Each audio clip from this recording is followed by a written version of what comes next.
Hello you, welcome back to Geekism. You join me in Planet Coaster. We're going to carry on with our Let's Build series, but before we do, we have a new name to add to the Hall of Patrons. We're going to say very much a big thank you to Raggedy Princess. Unfortunately, there isn't a Princess animatronic in the game. You have randomly selected the looking around pirate. I've stuck him a barrel to sit on as well, so you get a bit of extra scenery for you. How's that? Raggedy Princess. Have I spelled that right? Let's have a look. Yeah, that looks good to me. Raggedy Princess has now been added to the Hall of Patrons. Remember, if you'd like your name to see your name in here and support the channel as well, you can do so at patreon.com/geekism. Right, let's jump over to this week's Let's Build. Thank you so much for the really positive comments in the last episode of this series. I was getting a bit of creative block and I wasn't really sure how to deal with it because this series is by far my most watched on the channel. It's why most of you are here, well, Planet Coaster at least is why most of you are here. I'm really glad that you guys are enjoying Creativerse and City Skylines is going down really well as well. But I know for a lot of you, I'm a Planet Coaster YouTube channel and it's something I really didn't want to get sort of stuck in. Because, you know, I play lots of games and I enjoy lots of games as well, but, you know, there's no denying that a lot of you are here for this game. It's my biggest game easily. I've said it before and I'll say it again, it's my favourite game of the decade. It easily is. I've had so much fun in this game, but occasionally I get a little bit burnt out with it for no fault of the game, just because I'm seeing it a lot and you know, just fancy a bit of a change.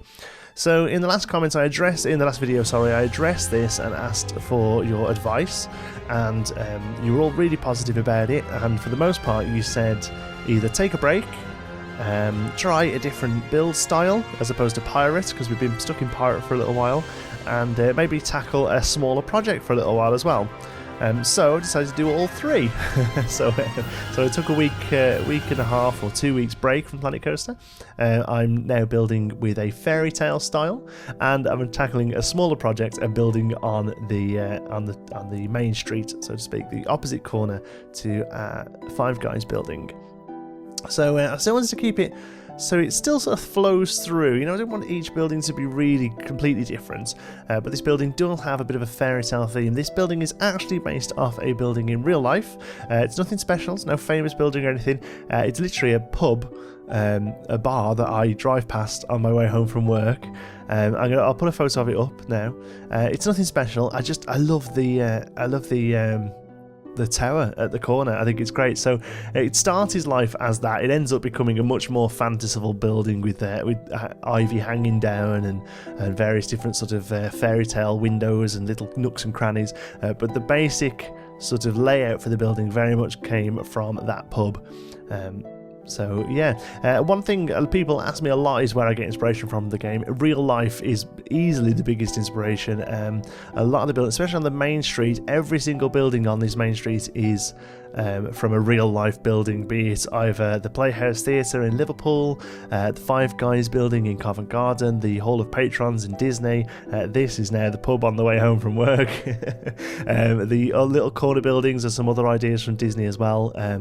Yeah, they're all based on real life buildings, and that's not something I've done in the rest of the park so much, but here definitely I thought that was quite a nice theme that we can always reference these back to real life buildings. Okay, great. Anyway, so thank you so much for bearing with me on that. Looks like I'm back in full force now. I'm going to be heading over to finish off the Pirates area over the next couple of weeks, and then we'll get started properly on our Fairytale design building. There's a little gap here in between this building and the Hall of Patrons, and I wasn't too sure what to do with it. And I was watching Koala Beach, which is a fantastic collaboration series between a few different YouTubers.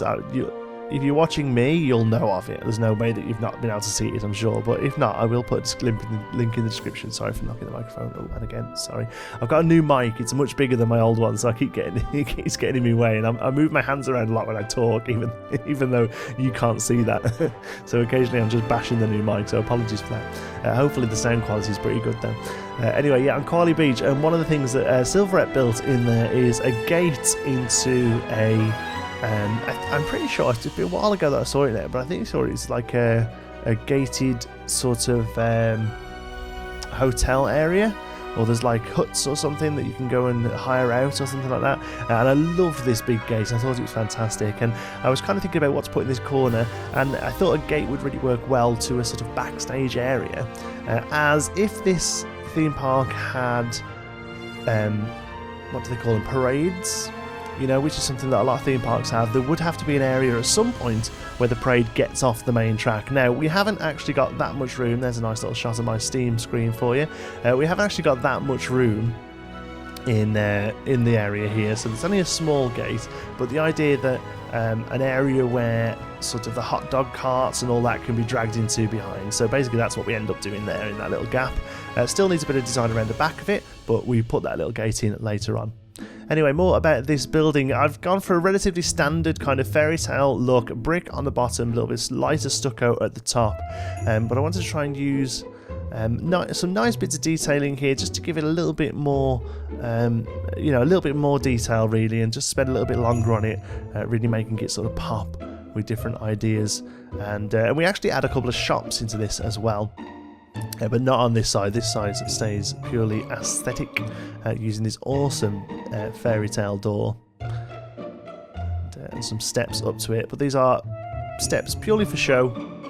We actually end up boxing this whole area off with a gate, with a fence even. But you know, kiddies can come and stand up here and have their photo taken on the steps. You know, it's just a photo opportunity, all just detailing really. It's been really nice to get back into the game after, like I say, about a week and a half off. I've still been watching loads of content. There's some people that I really enjoy watching their Planet Coaster stuff. Silverette, obviously, Delay Designer. Ruble Trillions is a really fantastic new guy. I say new, I think he's been going for a while, but he's only been recently putting some videos on, building a fantastic Paris park. That's really awesome. Uthris is building a parking lot, and I know that sounds ridiculous, but it is the most amazing parking lot you've ever seen. There's some, and obviously it's the parking lot. He'll end up building a park as well, but so far he started on the parking lot.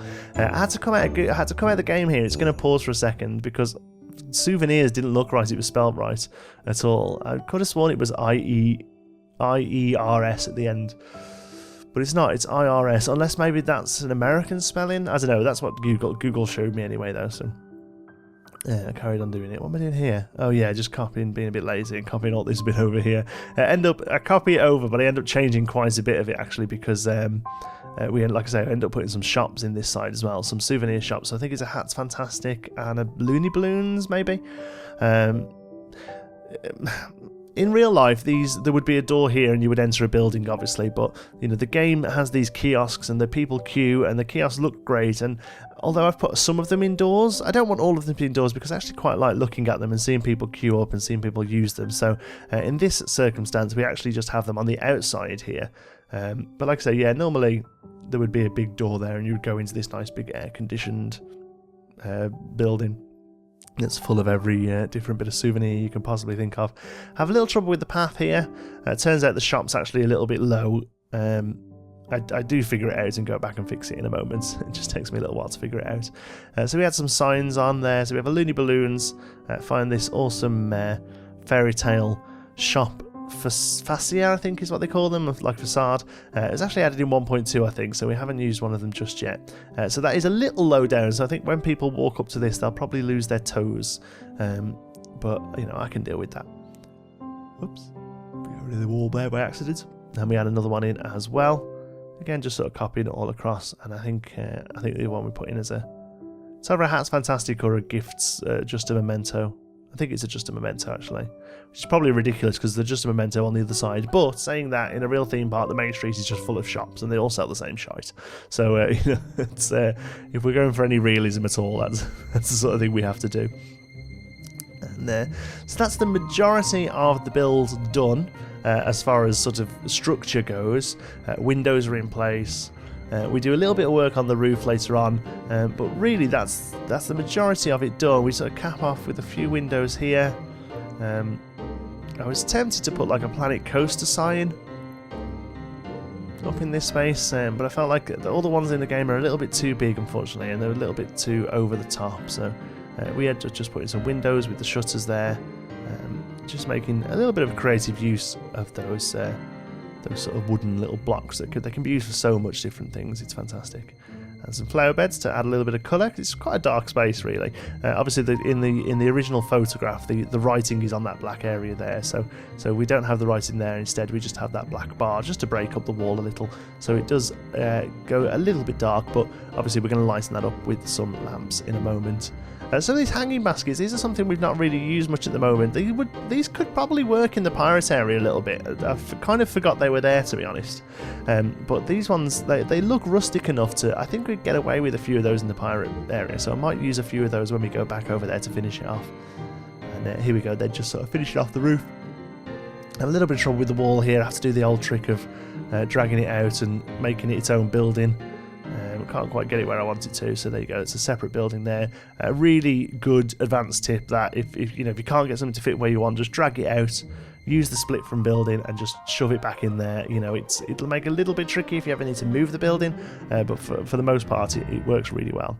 Trying to find a little bit of beam there that fits. They're all a bit too big, so we end up going back to our old favourite, the plank of wood. Man, that thing is useful. A little bit of detailing there with that iron rod, and then it's just a case of copying all these across.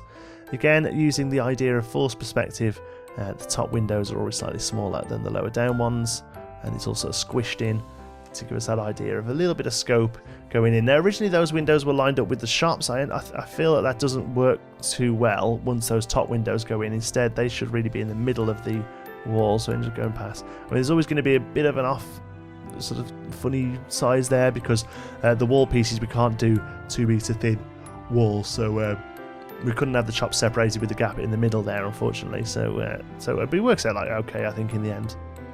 A little bit of detail on the top of the roof here. I was going to have some like a witch's chimney, sort of smoke coming out, but it's already much taller than pretty much anything else in the main street apart from the station. So I kind of eased up a little bit there on the detailing at the top because I didn't want to go too overboard with the height. I want to try to keep the height, although it's a little bit different to the other side, still within the same sort of area. A little bit of ivy there to cap it off, and then we start working on our gate. So these 2 metre long poles are fantastic. They're perfect for what I want to do. So we end up just capping off. Very simple. I mean, it doesn't take me long to do. I think it really does look good. Slightly lighter wood in the middle there, and it just makes a slatted wood. Like I say, this is very, very heavily inspired by Silverette's one, although it's a lot more simple. It's, there's a lot smaller space that we're using.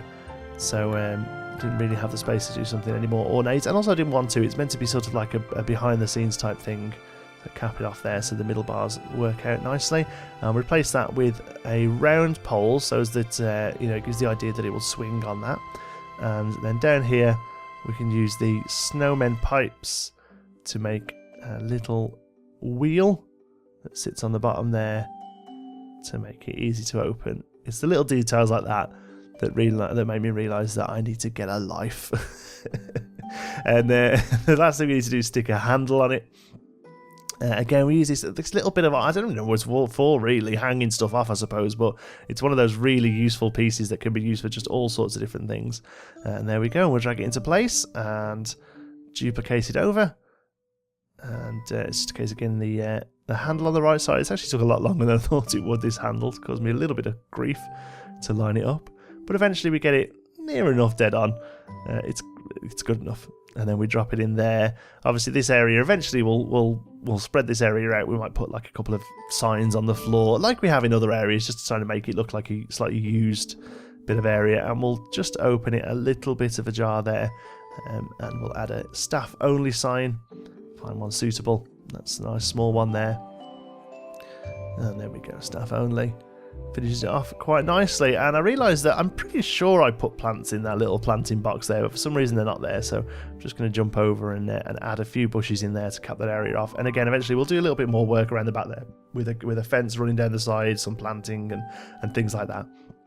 The last thing we have to do is figure out some lighting, and of course that includes these awesome Fairytale lights around the top, sorry. Absolutely love doing this. I think it looks so good at night.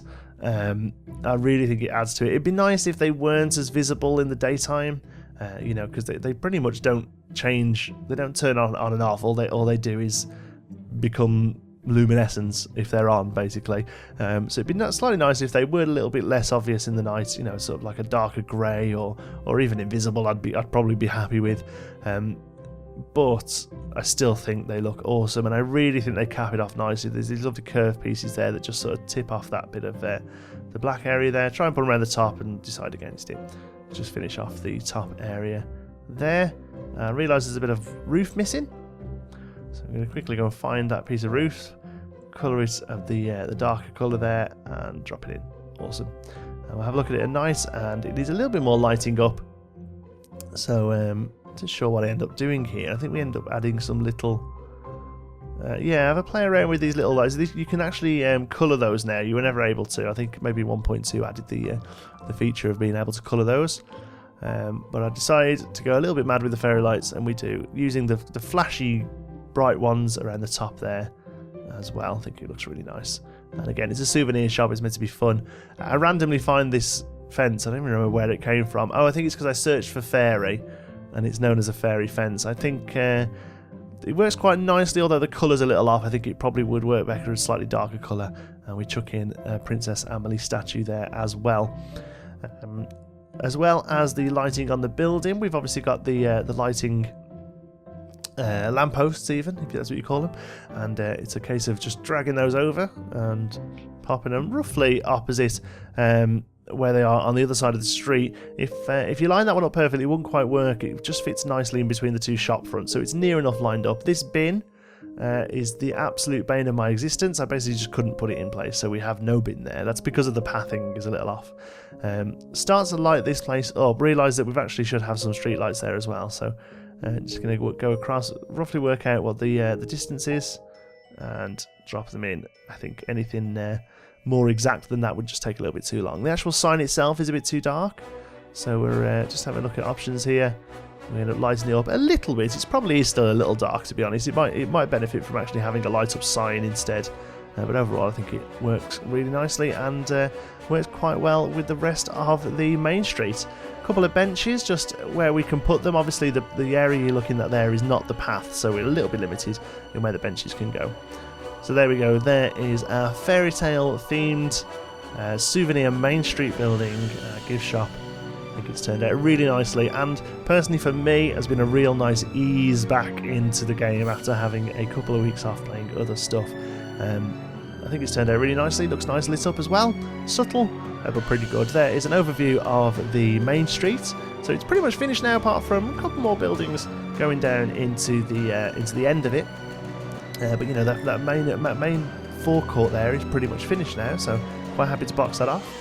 And there it is in the grand scheme of things, with the western area at the top right there and the pirate area on the top left. Still lots of work to do on the way up to those, but there you go. Thank you so much for watching. I hope you've enjoyed it. If you have, you can give us a like. It really does help out the channel, and if you're not already, don't forget to subscribe. Any thoughts, queries or suggestions, pop them down in the comments.